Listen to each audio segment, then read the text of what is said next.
I am Tyler, 34 years old, and I never thought my career as a real estate attorney would prepare me for defending my own home against my family. 5 years ago, I purchased a fixer-upper that I poured my heart savings and countless weekends into renovating. When my parents called requesting a family meeting at my house, I expected good news, maybe retirement plans or a family vacation.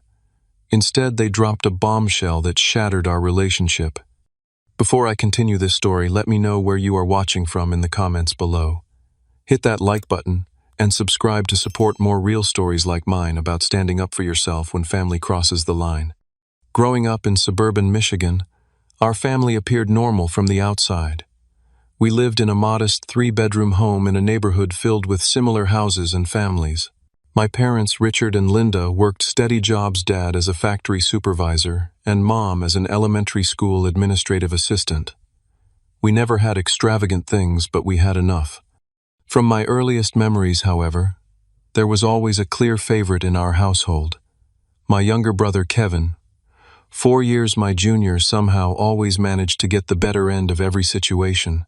When we were kids, his birthday parties featured bounce houses and professional entertainers, while mine typically consisted of pizza and a movie. For Christmas, Kevin would receive the latest gaming console or expensive electronics, while I would get practical items like clothes or school supplies. I never understood what created this disparity. Maybe it was because Kevin was more outgoing and charismatic, always putting on performances and making people laugh. Perhaps it was because he struggled more in school, requiring more attention and support. Whatever the reason, the pattern continued throughout our childhood and teenage years. When it came time for college, I received minimal financial support from my parents. They contributed about $5,000 total over 4 years, claiming they simply could not afford more. I worked 2, sometimes 3 jobs while maintaining a full course load. Summers were spent working instead of relaxing. I graduated with student loans, but significantly less than most of my peers thanks to my constant work ethic. Kevin, on the other hand, had his entire undergraduate education funded. My parents took out a second mortgage to cover his expenses, including a comfortable apartment off campus rather than dorm living. When he changed majors 3 times, extending his college years, they continued supporting him without complaint. Despite these disparities, I persevered. After college, I worked for 2 years at a title company to save money for law school. Law school was entirely self-funded through a combination of scholarships, loans, and continuing to work part-time. I specialized in real estate law, finding satisfaction in helping people navigate one of the biggest investments of their lives. By age 29, I had established myself at a reputable firm in Grand Rapids. My hard work was paying off with a stable income and growing client base. That was when I decided to buy my first house, a milestone I had been dreaming of for years. The property I found was not impressive at first glance.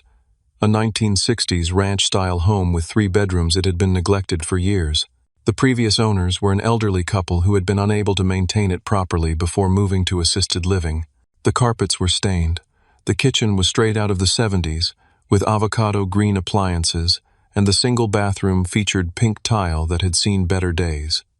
But beneath the outdated aesthetics and neglect, I saw potential. The structure was sound, the roof relatively new, and the location excellent, just 15 minutes from downtown in a quiet neighborhood with mature trees. At $180,000, it was within my budget while leaving funds for renovations. For the next 2 years, every weekend and many evenings were dedicated to transforming the house. I learned plumbing and electrical basics from online videos and workshops at the local hardware store. I demolished the kitchen myself, salvaging what materials I could to save money. The bathroom renovation took 6 weeks of showering at my gym.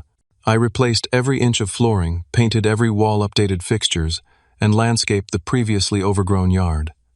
By the time I finished the major renovations, I had invested approximately $60,000 and countless hours of labor. The result was a home that reflected my personal style and needs. The kitchen now featured custom cabinets I had built with a friend who was a carpenter, quartz countertops I found on clearance, and energy-efficient stainless steel appliances purchased during seasonal sales. The bathroom was transformed with a walk-in shower, modern vanity, and neutral tiles that would stand the test of time. The 3rd bedroom became my home office with built-in bookshelves, and a custom desk that spanned one wall. The backyard now featured a wooden deck I had designed and built myself perfect for summer barbecues and morning coffee.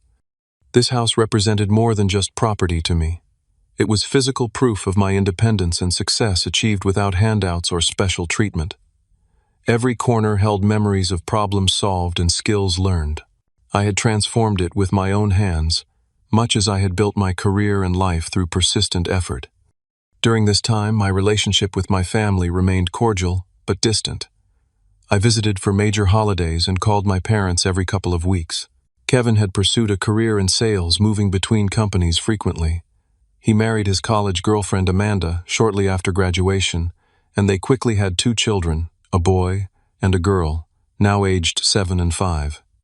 My parents retired when I was 32 with modest savings, and their house finally paid off. They seemed content with their simple lifestyle, occasionally traveling to visit friends or taking short domestic vacations. They frequently babysit for Kevin and Amanda, delighting in their role as grandparents. Last year, I heard through family conversations that Kevin and Amanda were having marital problems.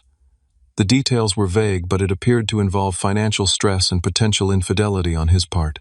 I kept my distance from the situation, having learned long ago that inserting myself into Kevin's problems only led to somehow being blamed for them. 3 months ago, their divorce was finalized. Kevin moved into a small apartment, while Amanda remained in their rented house with the children. Child support and shared custody arrangements were established, though I gathered from my parents that Kevin was already struggling to meet his financial obligations. Around this same time, I noticed an increase in family contact. My parents called more frequently, often mentioning they were in my neighborhood and asking to stop by. These visits always included extensive compliments about my house, questions about the neighborhood, and comments about how much space I had for just one person. Kevin also began reaching out more, suggesting we rebuild our brotherly bond. After years of minimal contact, these sudden efforts struck me as unusual, but I cautiously welcomed the apparent desire to improve our relationship. During his visits, he would often comment on specific features of my home, asking detailed questions about the renovation costs and current property values in the area. 2 weeks ago, my father called with an unusually formal request. He asked if we could have a family meeting at my house the following Sunday afternoon. When I inquired about the purpose, he vaguely mentioned some important family matters that needed discussion. Something in his tone made me uneasy, but I agreed, thinking perhaps they wanted to discuss healthcare directives or other retirement concerns. As the day approached, my parents called twice more to confirm the meeting, emphasizing that Kevin would also be attending and that it was extremely important that we all be present. The seriousness in their tone triggered mild anxiety, but I could never have anticipated what they actually had in mind. The Sunday of our family meeting arrived with perfect early autumn weather. I spent the morning cleaning my already tidy house, vacuuming the hardwood floors, and dusting the shelves lined with law books and framed photographs. Though my parents had not mentioned food, I prepared a simple spread of cheese crackers, fruit, and homemade cookies, along with coffee and tea options. I wanted everyone to feel comfortable despite my lingering unease about the mysterious agenda. At precisely 2 in the afternoon, the doorbell rang. I opened the door to find not just my parents and Kevin, but also his 2 children, Ethan and Sophie. This was unexpected, as no one had mentioned the kids would be joining us. Kevin stood behind them with an overnight bag slung over his shoulder, as though they were planning to stay. My mother hugged me tightly. "Your home looks absolutely beautiful, Tyler. You have done such amazing work here," she said, her eyes scanning the entryway and living room beyond.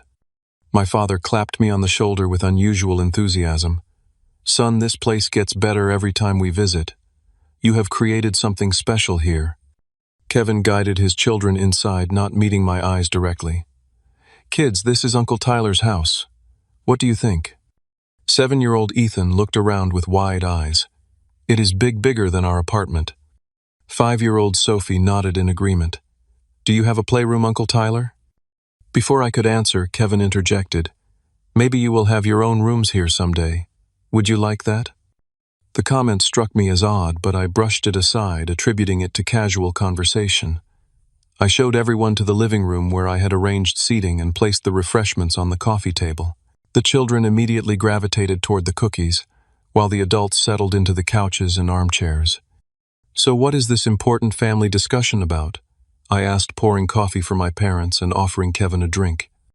My father cleared his throat and sat up straighter, adopting what I recognized as his business meeting posture from when he would practice presentations at home during his working years. We thought it would be best to discuss this all together as a family unit. My mother nodded in agreement, her hands folded primly in her lap. Family is the most important thing after all. Kevin had positioned himself in my favorite reading chair, the one with the best view of the backyard. He was running his hand along the arm of the chair, almost possessively. "The kids really need stability right now, with everything they have been going through with the divorce." I noticed him exchanging glances with my parents, a look of shared understanding passing between them that excluded me. The atmosphere in the room had shifted from casual family gathering to something more formal and tense. My father kept straightening his shirt collar, a nervous habit from his working days, when he was about to deliver difficult news to his team. "Tyler," my mother began, "you have done so well for yourself. Your career is thriving, and this house is absolutely wonderful. We are so proud of how you have established yourself," my father added, though his tone lacked the warmth such a statement should carry. Kevin nodded along then, said, "Not everyone has been as fortunate, though. Some of us have had some setbacks." My parents looked at Kevin with such sympathy that I felt a twist of discomfort in my stomach. I had seen this dynamic countless times growing up, the rallying around Kevin whenever he faced consequences of his own making. "These past few months have been very challenging," my mother said, reaching over to pat Kevin's knee. "With the divorce and having to move out of his house, Kevin has been struggling to provide the kind of home his children deserve." My father nodded solemnly. "Family legacies and supporting the next generation are what truly matter in life. Property is just property, but what we do with it can make all the difference for our loved ones." Kevin jumped in. "The apartment I am renting barely has room for the three of us when I have the kids. Ethan and Sophie are sharing a tiny bedroom. It is no way for children to live." The children, who had been quietly eating cookies and seemingly ignoring the adult conversation, perked up at the mention of their names. "I want my own room," Ethan declared, "with space for my Lego table." Sophie nodded enthusiastically. "And I want pink walls and a princess bed." Kevin smiled at his children, then looked pointedly around my living room. A house like this would give them exactly what they need: room to grow and be happy. The direction of the conversation was becoming clearer, sending a chill down my spine. My father suggested we all move to the dining room table to discuss matters properly. As we relocated, I noticed Kevin taking a detour through the hallway, opening doors and peering into rooms as if conducting an inspection. The children followed him, pointing at things and whispering. Once we were all seated at the dining table, my father folded his hands in front of him like he was about to begin a formal meeting. My mother sat beside him, nervously adjusting her necklace. Kevin positioned the children on either side of him, an obvious visual reminder of his parental status.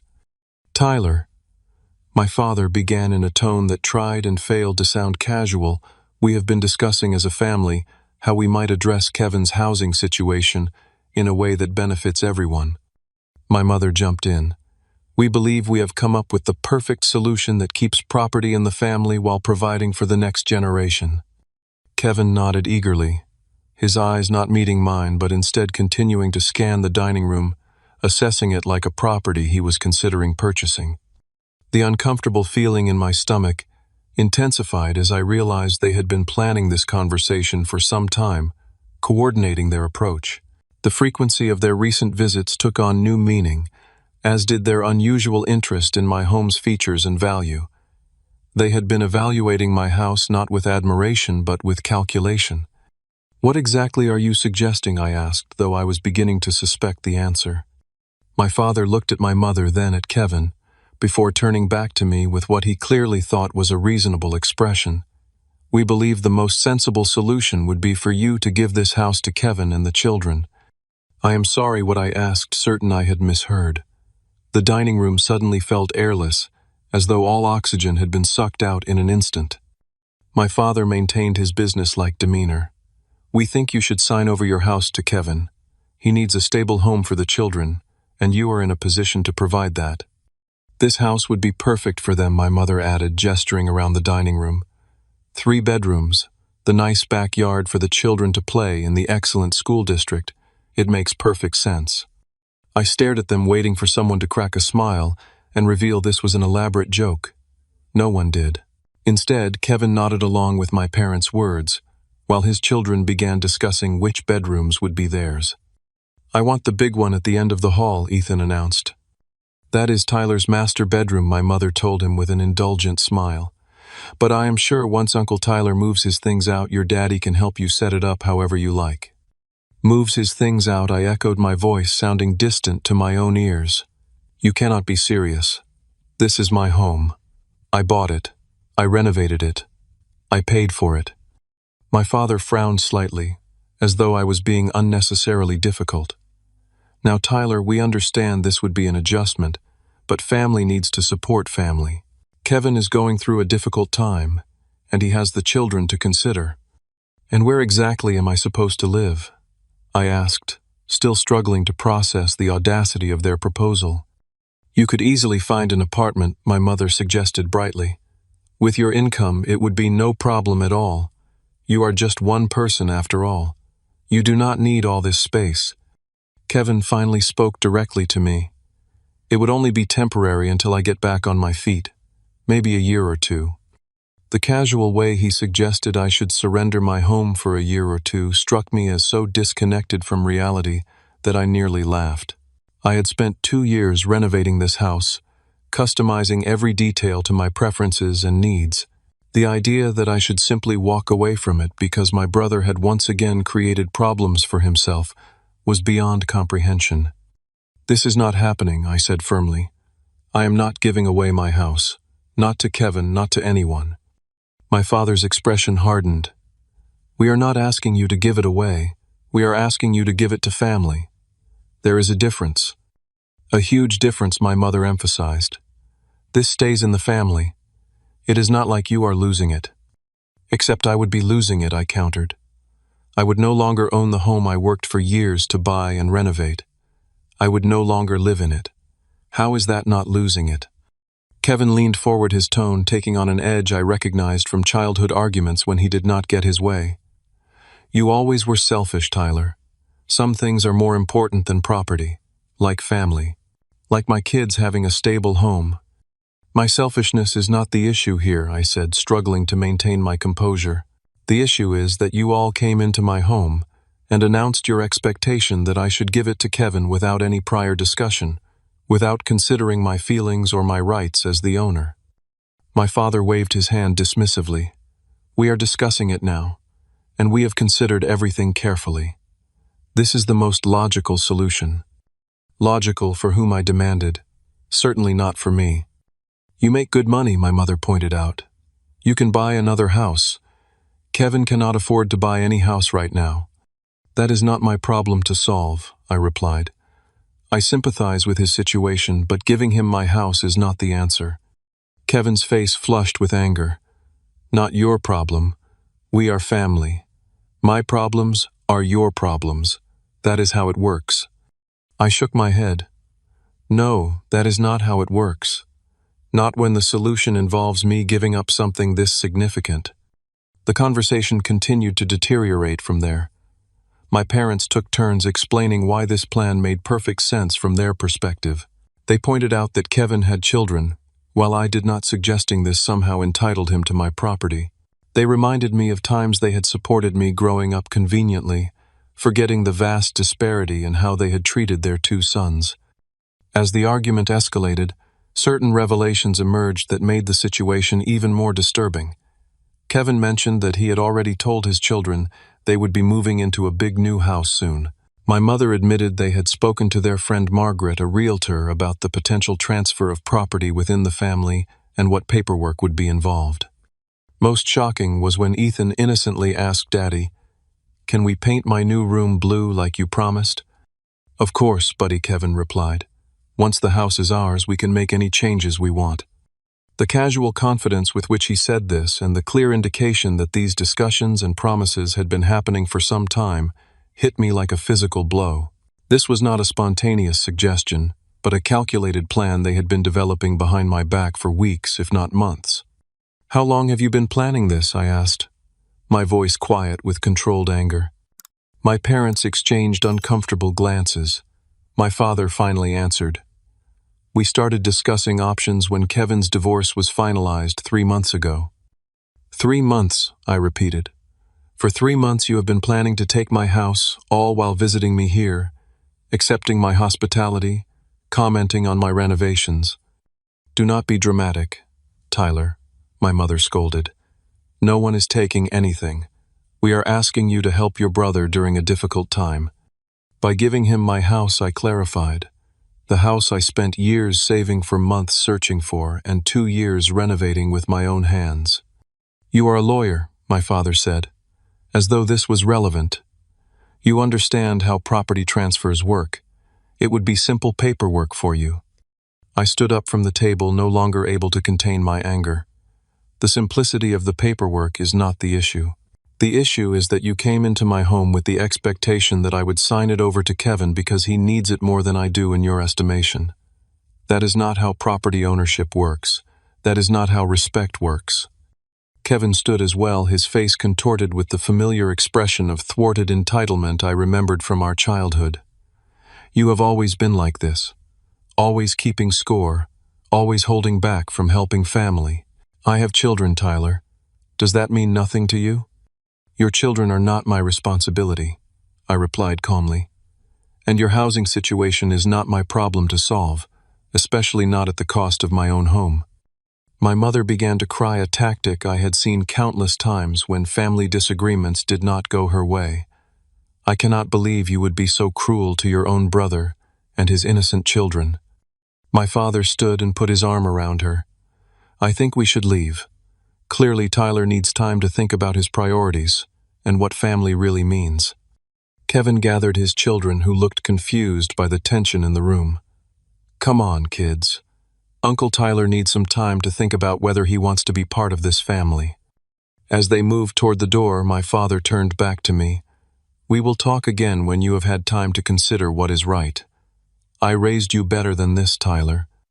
The irony of that statement was not lost on me, but I chose not to respond. Instead, I held the door open as they filed out, Kevin pausing at the threshold to deliver one final jab. "I always knew you were selfish, but I never thought you would put a house before your own family," he said. "Think about my kids, Tyler. If not for me, then for them." When the door closed behind them, the silence in my house felt deafening. I returned to the dining room and mechanically cleared away the untouched food and drinks, my mind replaying the surreal conversation. It seemed impossible that my family had actually expected me to simply hand over my home because Kevin needed it more in their estimation. But as the shock began to wear off, I realized this request was perfectly in line with the family dynamic that had existed my entire life. Kevin's needs always came first. Kevin's problems were always more important. The only difference was the scale of what they were asking for this time. The first night after the family meeting, I barely slept. I sat in my living room until dawn, looking around at the space I had created, remembering the countless hours of work that went into each detail. The built-in bookshelf that had taken 3 weekends to construct. The hardwood floors I had refinished by hand, sanding until my arms ached. The kitchen backsplash I had installed tile by tile. This house was more than property to me. It was a physical manifestation of my hard work, independence, and personal achievement. By morning, my shock had transformed into a simmering anger. I went to work distracted, unable to focus on client files. My assistant noticed my unusual demeanor but respectfully kept her distance after I brushed off her concerned inquiries. At lunch, my phone began buzzing with text messages from extended family members. An aunt I rarely spoke with asked why I was being so difficult about helping Kevin out. A cousin questioned whether I really needed such a big house for just one person. It became clear that my parents had wasted no time in sharing their version of events with the wider family circle. By evening, my voicemail was full of messages. My mother had called 3 times, each message more emotional than the last, varying between guilt trips about family obligation and thinly veiled suggestions that I was being selfish. My father's single message was curt. stating simply that we needed to resolve this situation like adults. Kevin had texted repeatedly throughout the day, his messages growing increasingly hostile. The kids are devastated. They were so excited about their new rooms. How can you sleep at night knowing your niece and nephew are crammed into a tiny apartment while you have empty bedrooms? You always were the selfish one. Some things never change. I did not respond to any of the messages, needing time to process my thoughts and determine the best path forward. That night around 9:30, I heard a car door slam outside my house. Peering through the blinds, I recognized Kevin's sedan parked across the street. He sat inside for nearly 20 minutes, engine off, just watching my house. Eventually, he drove away without approaching. The incident left me feeling unsettled and somewhat violated. The following day brought more of the same. Colleagues at work noticed my distraction. Martin, a fellow attorney who specialized in family law, pulled me aside after a meeting. "You seem off, Tyler. Everything okay?" I gave him a brief, sanitized version of the situation. His eyebrows rose higher with each detail. "They expected you to just give your brother your house. Just like that." Apparently I confirmed. "And now they are making me out to be the villain for refusing." Martin shook his head in disbelief. "Family can be something else. Let me know if you need anything, even just someone to vent to." I appreciated his support, but I was still processing too much to delve deeper into the conversation. I thanked him and retreated to my office, where I found 3 more voicemails from family members. I rarely spoke, with all expressing disappointment in my unwillingness to help family in need. That evening I arrived home to find Kevin's car in my driveway, blocking me from pulling in. He was standing on my porch, arms crossed. I parked on the street and approached, cautiously aware of neighbors who might witness whatever was about to unfold. "We need to talk," Kevin stated flatly as I reached the steps. "Not like this," I replied. "Not with you showing up unannounced at my home. Our parents raised us to value family above all else," he said, ignoring my response. "I have always looked up to you, Tyler. I thought you were someone who understood what matters." "What matters is respect," I countered. "Respect for boundaries, respect for property rights, respect for the years of work I put into this house." Kevin scoffed. "Property rights. Listen to yourself. This is family we are talking about, not some legal transaction." "It is both," I said firmly.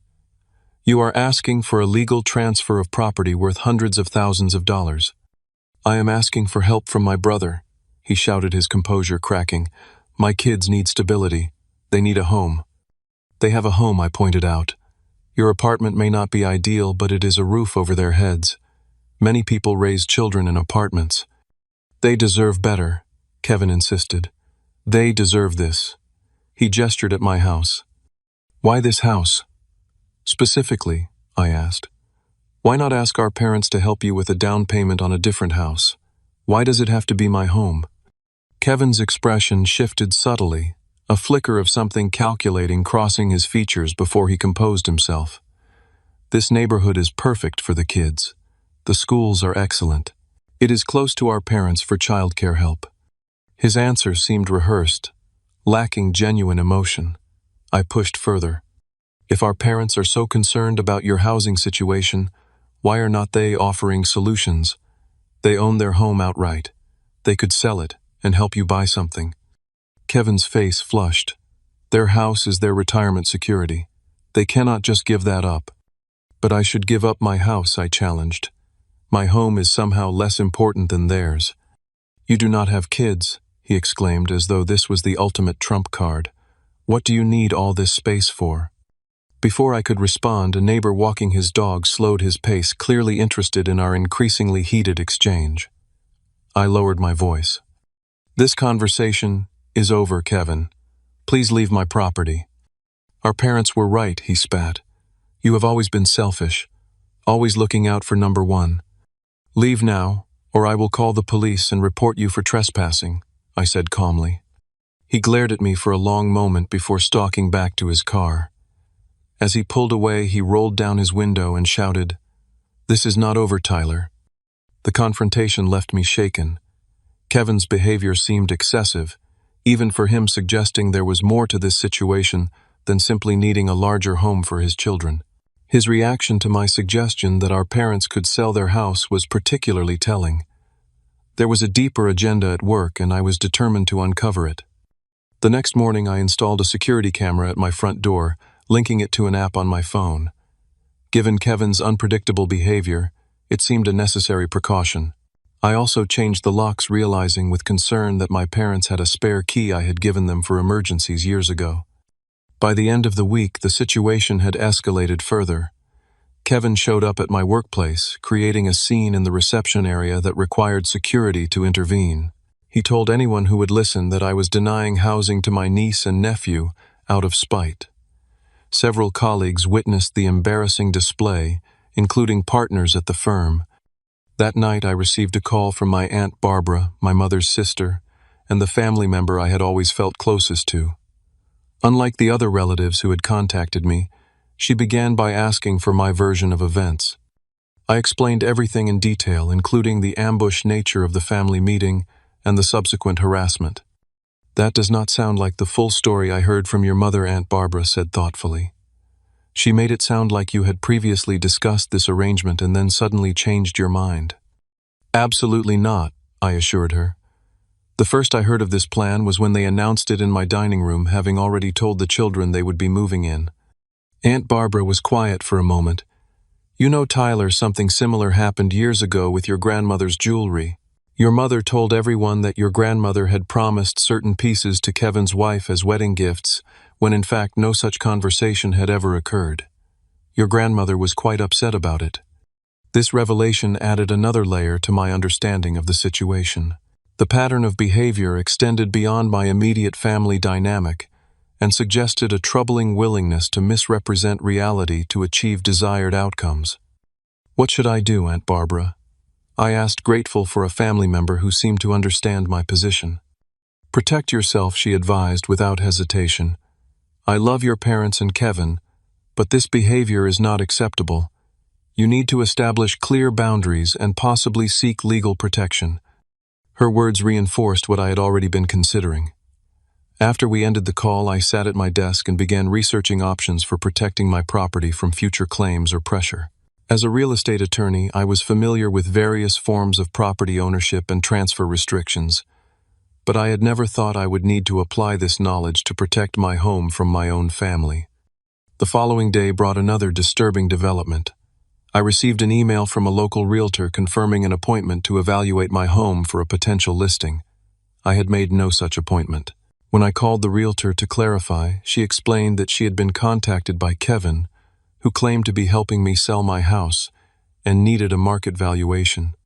This unauthorized action crossed a line from emotional manipulation into potential fraud. I immediately called Kevin and left a voicemail making it clear that any further misrepresentation of his authority regarding my property would result in legal action. I also contacted the realtor to explain the situation and ensure no further communication occurred without my direct involvement. That weekend, I noticed Kevin's car driving slowly past my house 3 separate times. The security camera captured him walking up to my porch late Saturday night, peering through windows before leaving when a neighbor's motion sensor light activated. Sleep became elusive. I found myself checking the security camera app multiple times during the night, startling at every sound. The stress began affecting my work performance, and I realized I could not continue in this holding pattern.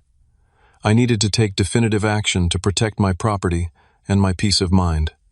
Monday morning, I arrived at work early and sought out Christine, a colleague who specialized in trust and estate law. Her expertise in asset protection strategies would be valuable in my increasingly complicated situation. "An irrevocable trust," Christine repeated after I explained what I was looking for. "That is quite a significant step, Tyler. Once you place your home in such a trust, you cannot simply change your mind later." "I understand," I assured her. "But given the circumstances, I need something that will provide absolute protection from family pressure or claims." Christine nodded thoughtfully. "An irrevocable trust would certainly accomplish that. Once the property is in the trust, you no longer technically own it, though you can continue to use and enjoy it according to the trust terms. It would make it legally impossible for you to transfer the house to your brother, even if you later decided you wanted to." "That is exactly what I need," I said. something that takes the decision completely out of my hands. She pulled out a legal pad and began taking notes. We would need to establish clear terms for the trust. You would name trustees other than yourself, possibly including a corporate trustee for additional protection. We would define the beneficiaries and conditions for eventual distribution of the property.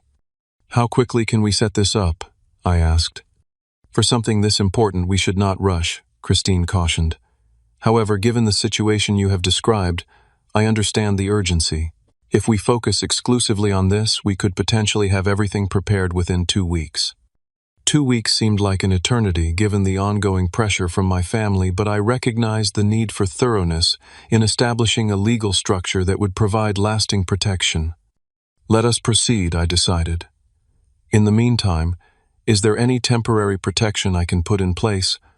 Christine suggested filing a formal letter with the county recorder's office, stating that any property transfers would require specific verification protocols. While not foolproof, it would create an additional hurdle against fraudulent attempts to transfer the property. Over the next several days, I gathered all documentation related to my home: the original purchase agreement, mortgage documents, records of all renovations and improvements, property tax assessments, and current market valuations. Christine had emphasized the importance of establishing clear documentation of the property's value and my sole ownership before transferring it into the trust. I also met with a financial advisor to discuss the broader implications of placing my primary residence in an irrevocable trust. We reviewed potential tax consequences, impact on future borrowing ability, and strategies for managing the property through the trust structure. You will need to carefully select your trustees, the financial advisor emphasized. These individuals will have significant control over the property, even though you will continue living there. They need to be people you trust implicitly, who cannot be pressured by your family. I considered my options carefully. Martin, my colleague from the family law department, was someone I respected and trusted. As an attorney, he understood fiduciary responsibility and would not be easily swayed by emotional appeals. For the second trustee, I thought of my mentor from law school, Professor Raymond, who had always demonstrated impeccable ethics and judgment.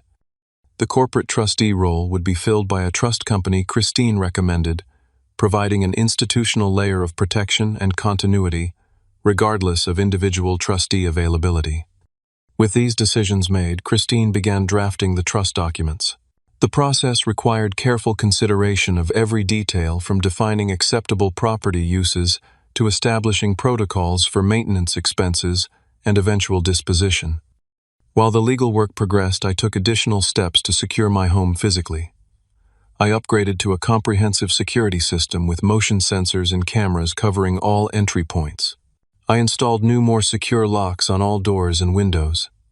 I even consulted with a security specialist who advised strategic landscaping changes to improve visibility and reduce potential hiding spots around the property. Throughout this period, the pressure from my family continued unabated. My parents called daily, alternating between guilt trips and expressions of disappointment. Kevin's approach became more erratic, swinging between angry accusations and sudden attempts at reconciliation that felt manipulative and insincere. "Maybe we can work something out," he suggested during one call. "What if I buy the house from you? You could finance it for me with very low payments for the first few years until I get back on my feet." The proposal was financially absurd, essentially asking me to give him the house while pretending it was a legitimate transaction. I declined politely, but firmly reiterating that the house was not available for transfer under any circumstances. "You are making a huge mistake," he warned. "Our parents are incredibly disappointed in you. Is that what you want? To hurt them like this in their retirement years?" The emotional manipulation was becoming more sophisticated, targeting what they perceived as my vulnerabilities. What they failed to understand was that each attempt only strengthened my resolve and confirmed I was making the right decision. 2 weeks after my initial consultation with Christine, the trust documents were ready for review. We spent an entire afternoon going through every clause, ensuring I fully understood the implications of establishing the irrevocable trust. "Once you sign these papers and we record the deed transferring the property to the trust, there is no going back," Christine emphasized. "The house will no longer be yours to sell or give away." You will be a beneficiary of the trust with the right to live in the property, but the trustees will have legal control. I understand completely, I assured her. That is exactly the protection I need. The following day, Martin and Professor Raymond joined us to review their responsibilities as trustees. Both had agreed to serve in this capacity after hearing a summarized version of the situation. The corporate trustee representative participated via video conference, explaining their role in maintaining trust records and ensuring compliance with all legal requirements. As we finalized the preparations, I felt a growing sense of relief. For the first time since the disastrous family meeting, I was taking proactive steps rather than merely reacting to my family's demands and manipulations. The trust would create an immovable barrier against their pressure, one that could not be overcome by guilt trips or emotional appeals. The day we signed the trust documents and filed the new deed, I felt as though a weight had been lifted. The house was now legally held by the Tyler Bennett Residential Trust, with clear provisions for my continued residence and eventual disposition of the property, according to my wishes, not anyone else's demands. Christine provided me with formal letters to send to my family members explaining in legal terminology that the property had been placed in an irrevocable trust and was no longer available for transfer under any circumstances. The letters were carefully worded to be factual rather than confrontational, simply stating the new legal reality. Now what I asked Christine as we left the county recorder's office. Now you invite them to a meeting, she suggested, on neutral ground, not in your home, and I strongly recommend having legal representation present. The prospect of another family confrontation was daunting, but I recognized the necessity of formally communicating the new situation. It was time to reclaim control of the narrative and establish clear boundaries for moving forward. I selected a private dining room at a local restaurant for the meeting, somewhere public enough to discourage extreme behavior, but private enough for a candid conversation. I invited my parents and Kevin via formal email, stating only that I wished to discuss the house situation and reach a resolution. I did not mention the trust or my attorney's presence, wanting to ensure they would actually attend. To my surprise, they all accepted promptly. Perhaps they thought I had reconsidered their proposal. Perhaps they saw this as an opportunity to apply renewed pressure in a public setting where I might feel uncomfortable creating a scene. Whatever their reasoning, the meeting was set for Saturday afternoon. I arrived 30 minutes early with Martin, who had agreed to attend as both my attorney and as one of the trustees. We selected seats facing the door and arranged the table so that water glasses and bread baskets would not obstruct the recording device Martin had brought. Michigan being a one-party consent state for recordings, we were within our legal rights to document the conversation without informing the others. My parents arrived precisely on time, looking somber but determined. Kevin arrived 3 minutes later, his expression shifting from confidence to confusion when he spotted Martin sitting beside me. "Who is this?" he demanded immediately. "This is Martin Greenberg, my attorney, and a trustee of my residential property trust," I replied calmly. "He is here in both capacities today." My father's eyebrows shot up. "Trustee, what are you talking about, Tyler?" "Please sit down," I gestured to the chairs across from us. "I will explain everything." My mother glanced nervously at Martin. "Is this really necessary? Having a lawyer at a family discussion?" "Given the nature of our last family discussion, yes, I believe it is," I replied. Once they were seated, I wasted no time getting to the point. 2 weeks ago, I established an irrevocable trust and transferred my home into it. The trust has 3 trustees. Martin here, my law school mentor, Professor Raymond and Midwest Trust Company, as the corporate trustee. I am the primary beneficiary with lifetime residential rights. Kevin's face flushed with anger. "What does that legal gibberish mean?" Martin answered for me. "It means that Tyler no longer personally owns the house. It is owned by the trust. By the terms of the trust agreement, the property cannot be sold, transferred, or otherwise disposed of except under very specific conditions that do not include transferring it to family members." "You cannot do that," Kevin exclaimed, his voice rising. "That is our family home." "Actually, he absolutely can do that, and he has," Martin replied evenly. "And I must correct you on one point. It is not your family home. It was Tyler's personal property purchased with his own funds and is now held in trust for his benefit. My father leaned forward, his business negotiation face firmly in place. Surely this can be undone. Trusts can be dissolved. Not this type, Martin explained.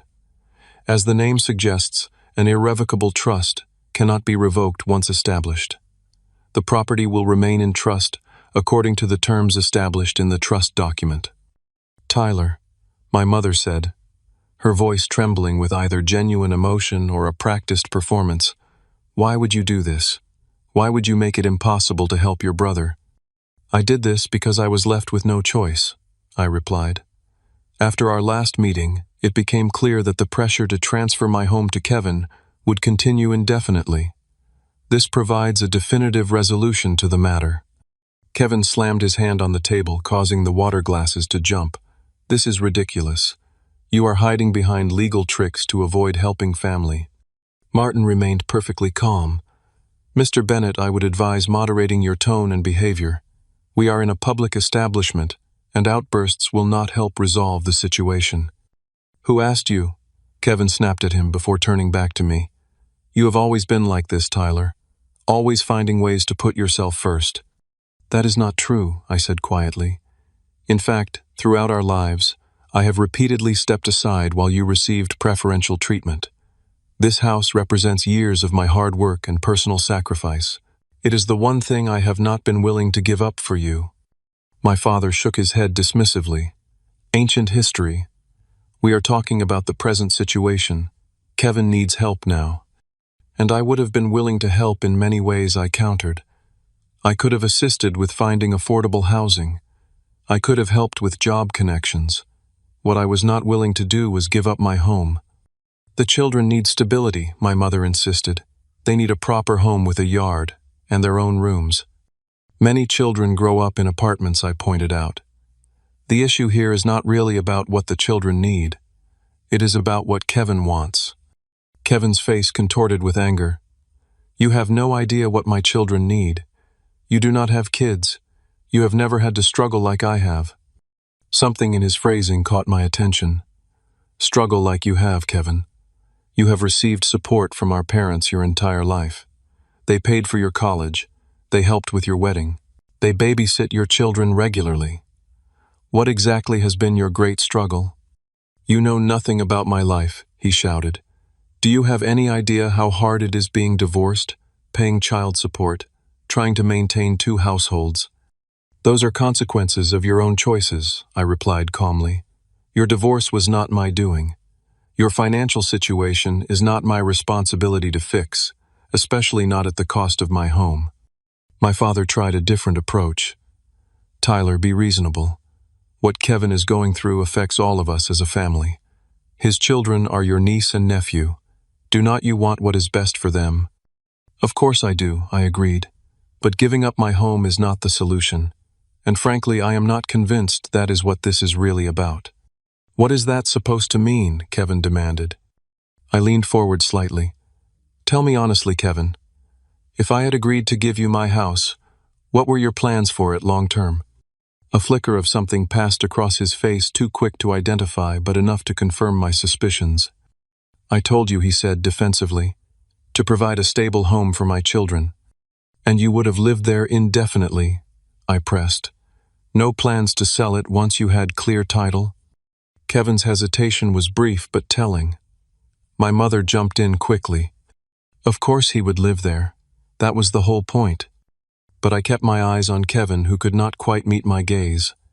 The property values in my neighborhood have increased significantly since I purchased and renovated. The house is likely worth at least $100,000 more than what I paid originally. That equity would be quite tempting for someone in financial difficulty, would not it? You are being paranoid, Kevin scoffed, but his eyes darted away. Martin cleared his throat. Actually, we took the liberty of checking recent credit reports and court filings. Mr.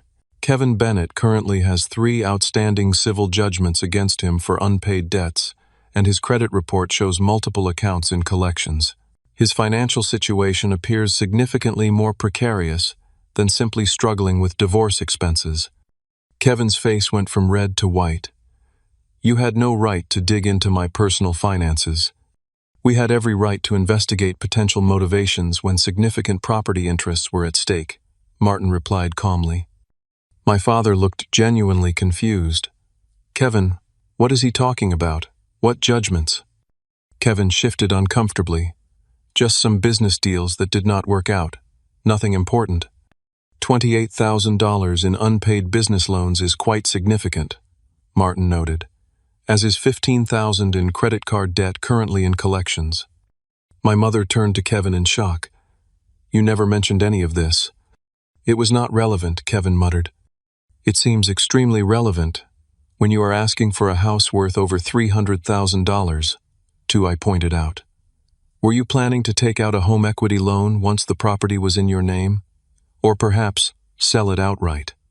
Kevin's silence was all the confirmation needed. My parents looked between us, their expressions suggesting they were processing this new information. The point is moot now anyway, Martin interjected smoothly. The property is in an irrevocable trust. It cannot be transferred to Kevin or anyone else outside the specific terms of the trust. This is not over, Kevin declared, standing abruptly. There must be a way to break this trust thing. There is not, Martin assured him. And any attempt to contest the trust would only result in significant legal expenses with no possibility of success. We will see about that, Kevin threatened, but his bravado sounded hollow. As he stormed out of the private dining room, my parents remained seated, looking suddenly older and uncertain. We did not know about Kevin's financial problems, my father said quietly. He told us he was managing fine aside from the adjustment to paying child support. Did you ever actually ask him directly about his finances before suggesting he should have my house? I asked. They exchanged uncomfortable glances. We took him at his word, my mother admitted. Just as you have always done, I noted, without malice, simply stating a pattern I had observed throughout our lives. Perhaps we should have asked more questions, my father acknowledged reluctantly. The admission, small as it was, felt like a significant shift. For perhaps the first time they were seeing Kevin's situation with clearer eyes, not automatically accepting his narrative or prioritizing his needs above all else. I hope you understand now why I had to take these steps to protect my property, I said. This was never about refusing to help family. It was about preventing my home from being taken under false pretenses. My mother dabbed at her eyes with a napkin. We never meant to take anything from you, Tyler. We truly thought this was a solution that would help everyone. By having me give up my home, I reminded her gently, that would not have helped me at all. I suppose we did not think through all the implications, my father admitted. No, I agreed. You did not. The conversation continued for another hour, more measured and honest than any discussion we had had in years. My parents began to acknowledge, however, reluctantly, that their approach had been fundamentally unfair. They expressed regret for how the situation had been handled, though they stopped short of apologizing directly for the request itself. As we prepared to leave, my father asked, "Where do we go from here, Tyler?" "That depends on whether you can respect my boundaries going forward," I replied. "I am willing to maintain a relationship, but only if my property and my choices are respected." "And Kevin?" my mother asked. "That is up to him," I said honestly. "But I will not tolerate further harassment or attempts to pressure me about my house." They nodded soberly, the reality of the new family dynamic settling in. As Martin and I watched them leave, he commented, "Family situations are always the most complicated. Do you think anything will change?" "With Kevin, probably not," I admitted. "But with my parents, maybe. For the first time, they might be seeing the pattern more clearly. Whether this insight would lead to lasting change remained to be seen, but I had taken the necessary steps to protect myself regardless of what came next. The house was secure in the trust, and with it my peace of mind. In the days following our confrontation at the restaurant, an unusual silence fell over my family communications. No calls from my parents, no texts from Kevin, no pressure from extended family members.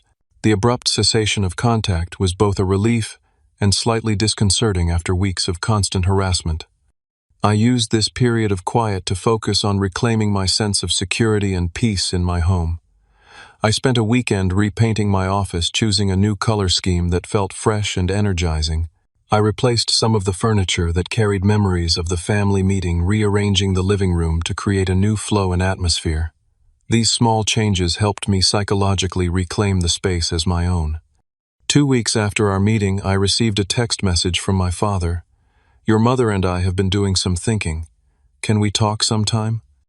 I agreed to meet them for lunch the following weekend, specifying a public restaurant to maintain neutral territory. I arrived to find only my parents, no sign of Kevin. They looked tired, but composed, lacking the righteous certainty they had displayed during our previous encounters. "We owe you an apology," my father began once we were seated, surprising me with his directness. "We should never have put you in that position. We got caught up in trying to solve Kevin's problems," my mother added. "We did not stop to think about how unfair our request was to you." Their apology, while welcome, felt somewhat incomplete. They were sorry for how they had approached the situation, but I sensed they still did not fully grasp the deeper issue of the lifetime pattern of favoritism toward Kevin. "What made you reconsider?" I asked. My father hesitated before answering. "After the meeting, we asked Kevin directly about the financial judgments your attorney mentioned. He admitted they were real but tried to minimize their significance. When we pressed for details, he became defensive and eventually stormed out. We started looking more closely at things after that," my mother continued. "We spoke with Amanda, who told us Kevin had been hiding financial problems throughout their marriage. Apparently, his spending habits were a major factor in their divorce. This revelation did not surprise me. Kevin had always lived beyond his means, expecting others to bail him out when consequences caught up with him. We also realized something about ourselves," my father admitted reluctantly. "We have always rushed to fix things for Kevin without holding him accountable. It has not really helped him in the long run." This acknowledgement, however belated, felt significant. It suggested the possibility of a shift in the family dynamic that had defined our relationships for decades. "I appreciate your apology," I said sincerely. "Moving forward, I need to know that my boundaries will be respected." "They will be," my mother promised. "We were wrong to ask you to give up your home. It is yours and you worked hard for it." "What about Kevin?" I asked.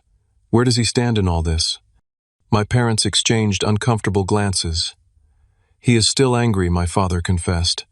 "He believes you have abandoned the family by not helping him." "That is his perspective," I replied evenly. "My perspective is that I have simply protected what is rightfully mine." "We understand that now," my mother assured me.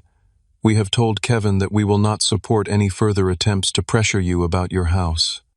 Whether Kevin would accept this new boundary remained to be seen, but my parents' shift in perspective was a positive development. We finished lunch with cautious conversation about neutral topics. The tension noticeably reduced, though not entirely gone. Over the next 6 months, a new pattern gradually emerged in our family interactions.